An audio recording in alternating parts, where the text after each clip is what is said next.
Ranking all the Rites of War for Horus Heresy 2.0, Part 5, The Brethren of Iron. My name is Mechanid, let's get started. One common method to bolster the legions during the relentless wars of the Heresy was to induct allied Cybernetica units directly into the line. The effects. The following units can be taken as non-compulsory options for the appropriate slots. Castellax as troops, Vorax as fast attack, Domitars as elites, and a single Thanatar choice in the heavy support slot. Any Tech Marine can take a Cortex controller for 20 points. The limitations. You cannot have more automata units than non-automata units. You must have at least one Cortex controller for each 3 models with the automata unit type in your army, and you cannot take the Paragon of Metal upgrade on any of your robots. You must have a Legion Forge Lord. Starting off with the upsides, you get a bunch of extra units, all drawn from the Liber Mechanica. This adds some extra diversity to your unit roster and can make for some excellent modelling choices, with the robots being inducted into your Legion, bearing special heraldry and markings and extra names to reflect the Legion culture. Castellax are tough and can take multi-melters for some excellent, durable, mid-range shooting. Vorax are fast flankers that can throw out a lot of pinning shots with their dual rotor cannons. Domitars are here too, and Thanatars can make whole squads vanish with their massive plasma cannon. All robots have multiple wounds, good armor, and good invulnerable saves, and immunity to instant death from their automatic deflector,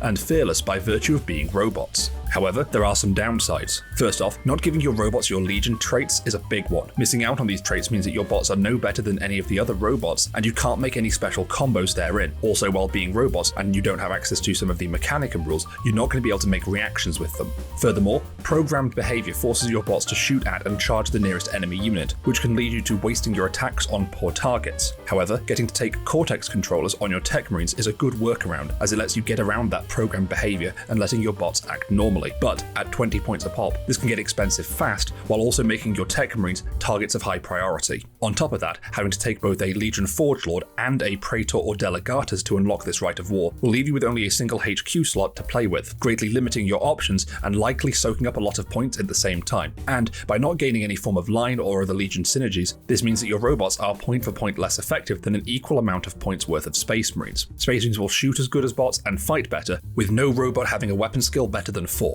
Furthermore, you're going to need a whole new book, the Liber Mechanicum, to be able to play these guys, and you don't even get the Paragon of Metal upgrade for some better robots. On the upside though, at least building this list is a lot easier now with the new Mechanicum releases. Gone are the days of resin robots, at least for the most part. Overall, I'm placing the Brethren of Iron in a C tier. Not a bad Rite, but it measures up poorly to the other Rites of War. If the robots could gain Legion traits like the Thalax from the Legion Forge Lord or the Castellax from the Praevian, then I'd definitely bump this up to a B tier at least. Which Rite of War should we look at next? Stay tuned for more.